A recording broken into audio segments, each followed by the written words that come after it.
We're about to go to Gerald Celente live, trends forecaster up in Kingston, New York.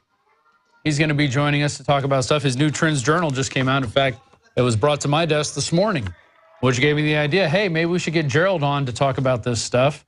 And when Greg Abbott comes on, we'll go to him a little bit and let him talk. And but for now, I think we're ready. Let's bring on Gerald Celente. Is he out there? Gerald, can you hear me? I can hear you. All right. So Gerald Celente, trends forecaster up in Kingston.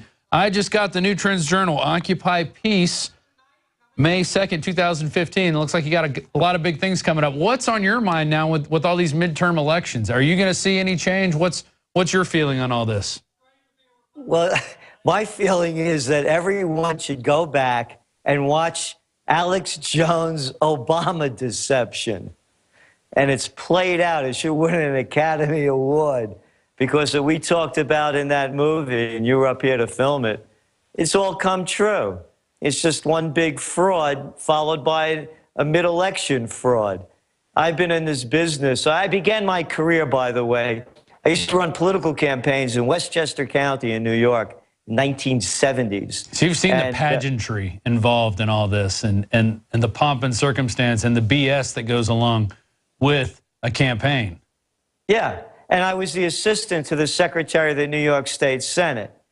In my entire life, I've never watched a midterm election that so many people cared so little about.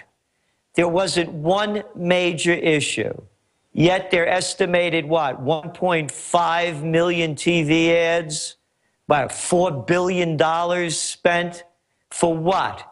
To put in take out the incompetents and put in the inepts? I mean, it's more of the same, just different names, and much of the same has never left. You look at all the career politicians that still are, back in office again, never having a real job in their lives. So this is, again, everyone should go back and look at the Obama deception, because it played out exactly like that. Obama's approval rating is at its lowest since he began the charade.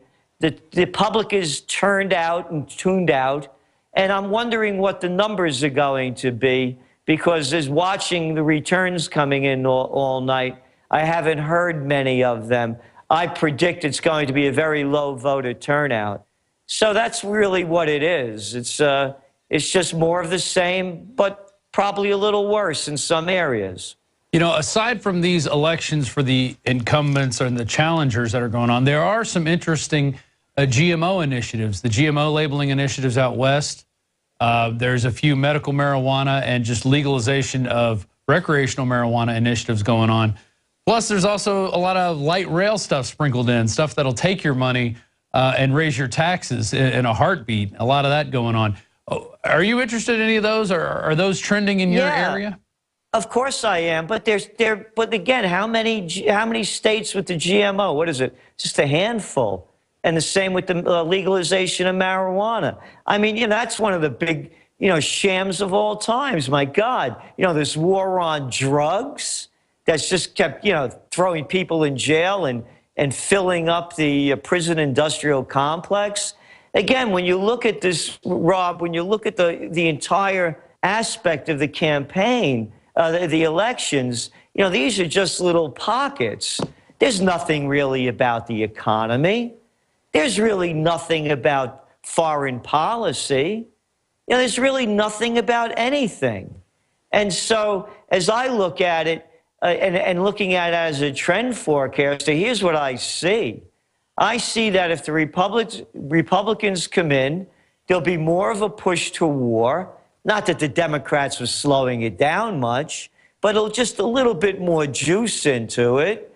And they're going to pass that Trans-Pacific Partnership gig, robbing more of our money so that the multinationals can make more of it by doing a trade deal. So they'll push that through. But it's the same. There's really not much difference. Again, the inepts are the incompetents, or I like to call them, rather than the Republicans and the Democrats, I'm more comfortable calling them the Bloods and the Crips, because they're both murderers and thieves.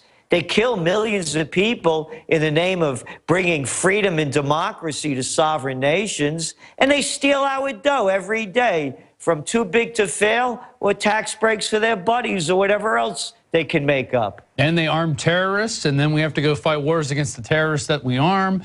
They also ship in the drugs. You can look at Afghanistan. They're having record opium production right now. We're guarding those troops. We're helping them with fertilizer. We're helping them bring their crops to market. And then we're also the black ops stuff, the cocaine flying in from Central America. We're doing all this stuff, and it's our government. And then we're putting people in jail who use the stuff here. It's a great system that they've developed for us. Really amazing. Look at that, $7 billion U.S. campaign. Still doesn't quite hit the $20 billion that that all these agencies are using with the micro purchase credit cards. What do you think of that? $20 billion in 1 year spending on micro purchases is what they call them. Anything less than $3,000. I could use a few micro purchases every now and then. How about you? Oh, yeah, I saw that piece. Again, it's what I said. It's the Bloods and the Crips. They're murderers and thieves. How much more proof do people need? And then they throw out these 2-bit lines, don't forget to vote, don't forget to vote. Yeah, throw out the bums and bring in the scums. That's all it is. Exactly. So listen, they call it a democracy. It's a gang of 535.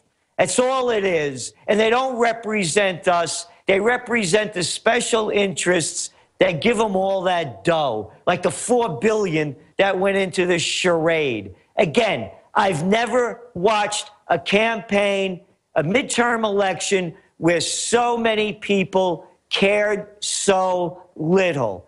The fraud is in front of all of us.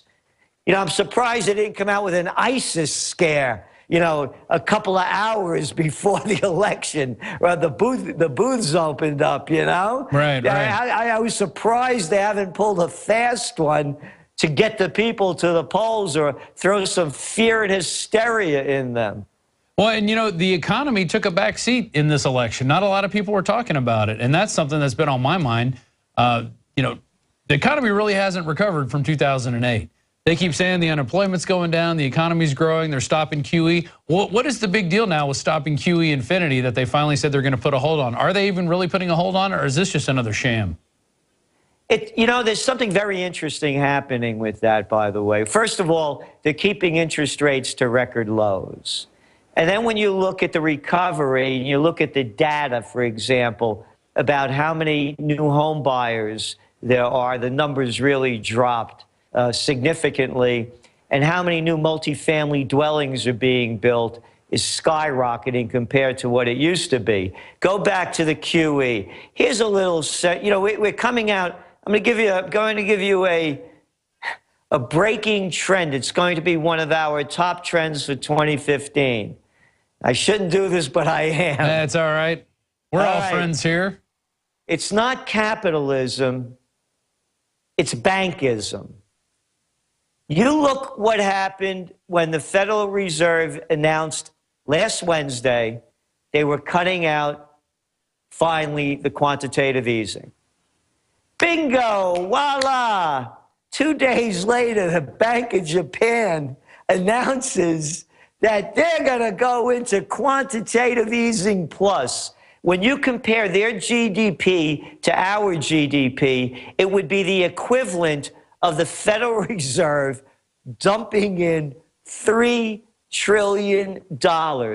Oh, what a coincidence. It happened right after they announced in the States that they were cutting back their quantitative easing. And then tomorrow, watch what's going to happen over there in Europe, because the ECB, the European Central Bank, is meeting. See if they're going to do anything. This is a central bank takeover. It's not capitalism, it's bankism. You saw it with the too big to fails when they bailed out the banks. Again, they're murderers and thieves, the Republicans and the Democrats. You remember that guy, the U.S. Treasury Secretary under Bush, Was it Henry Paulson? I think he played Frankenstein on the B movies before he got the job at Goldman Sachs. Yeah, that guy who gave us too big to fail. Yeah, you remember the Obama administration that pushed it through. You remember the Clinton guys. Yeah, the other Goldman Sachs guy, Rubin. Yeah, little Robbie Rubin. Yeah, the guy that killed the Glass-Steagall Act so you could give the bankers more freedom to rob from us.